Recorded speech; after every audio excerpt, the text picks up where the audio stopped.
My people, wonder shall never end. December don dey come on. Different story na person wan dey hear for that country. Nothing wey my pikin no go see. When I dey talk, I say wahala be like Buhari big ghetto, dey cause confusion for Nigeria. People think say na lie. All these ones wey dey happen so now see Buhari dey cause am now because hunger don too much. Both old women, both young boys. We no know which one be Yahoo again. Yahoo.com. Oh, Turugbeke, oh. Old woman don see join gang of money wahala problem. My people, this one na old woman wey dey catch when you go kpake newborn baby. Tell me where they carry the newborn baby they go. If not be ritualist, they won't use the pikin to do. Wetin dey happen? Why some people not get conscience? This newborn baby wey just new come in life, now this woman go kpake so as he old reach. He won't join the yahooguys.com gang now. The pikin na Ugyagbe alias aka nothing can harm me. Now God is gwangwa this woman so make they catch her. Where for able packet the pikin, where for thief the pikin so e dey far from where the mama of the pikin dey. Now they need to please my people, we as human being, this life get as it dey, like seriously this life get as it dey. My people, more na pause this video make you reach out to the mother of this baby so now they'll fit locate the mama right now right away. Make una post the picture this video so more na just a post and they go more na share am make it gets to the mother and now let me cause them I talk for this video.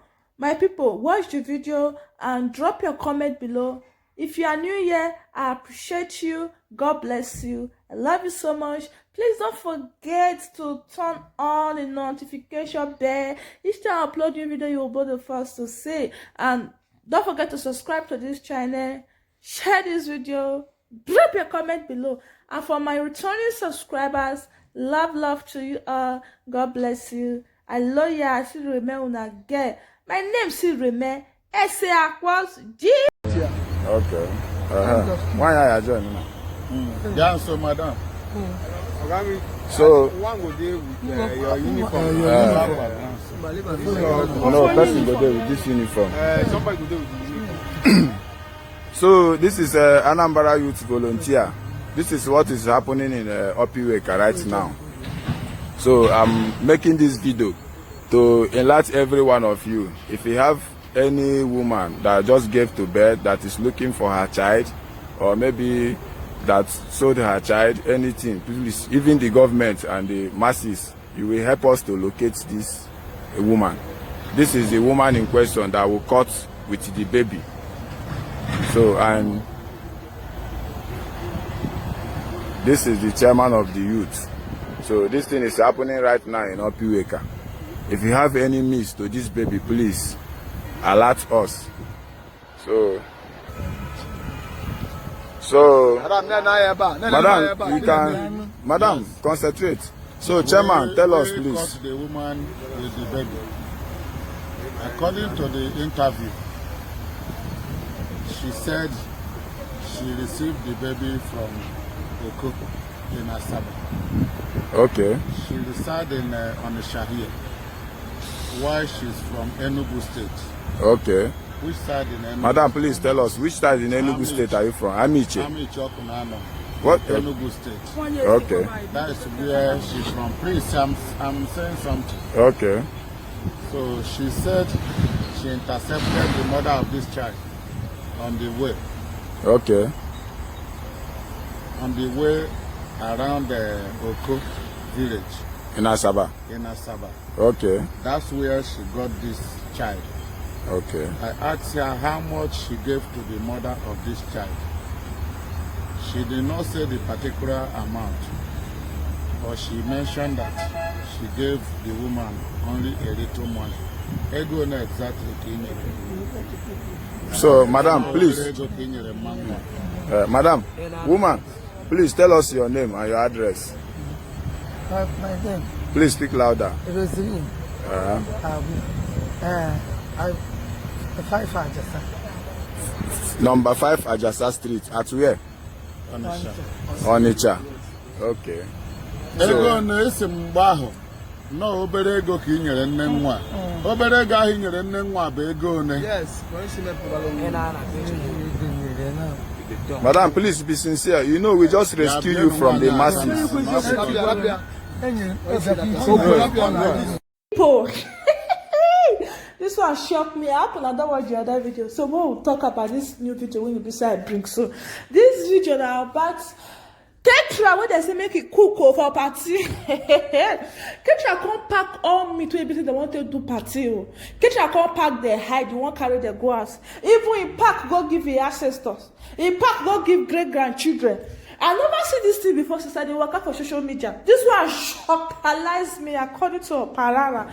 I never see this one at all. Oh. They say me they serve food for party. The woman, the person with the people when they do party, they want as they serve food, they don't see any meat.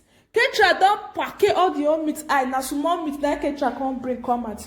This one now. What do you go call this one? Na poverty or na Buhari? Now Buhari will go see the call for this because this Buhari turn, many things to go down for this country, for this society. Now only God go help the children. Oh my God! What if poverty go cost? All meat when they want to do party, Ketra begin pack everything. He won't carry and go as. I be he won't go the seller. He won't open business of turkey or cow, dry cow. God have mercy upon your children. My people, I just want not waiting there to gist too much. I will leave the video for you guys to watch so that you will see yourself. This thing now Yoruba land for happen. More now watch the video, more now see him. Look at.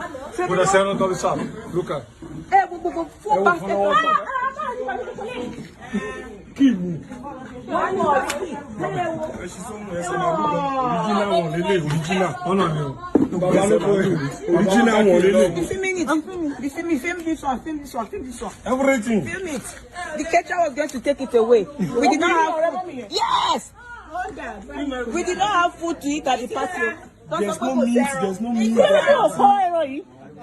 Only ẹran díẹ̀ wà nílé àjẹmáwá gbé sí ẹ̀ wá ọjà ni wọ́n ní wọ́n ọ̀rẹ́ ẹ̀rọ sáfù wọ́n sáfẹ̀jà ẹ̀. ẹ má jẹ́ pé ṣíṣí kò sí. ẹ jọ yẹ má jẹ́ pé this one out there and see this is what you cater for. Ṣùgbọ́n ẹsẹ̀ màálù lè lè yí. Ẹ̀rí nǹkan ó sún mi. bóyá ló gbàgbé ẹ̀ síbẹ̀ yìí. Kíkú yẹn ni ọ. Àwọn náà ẹ̀yìn tí kò lọ́fẹ́ kò lọ.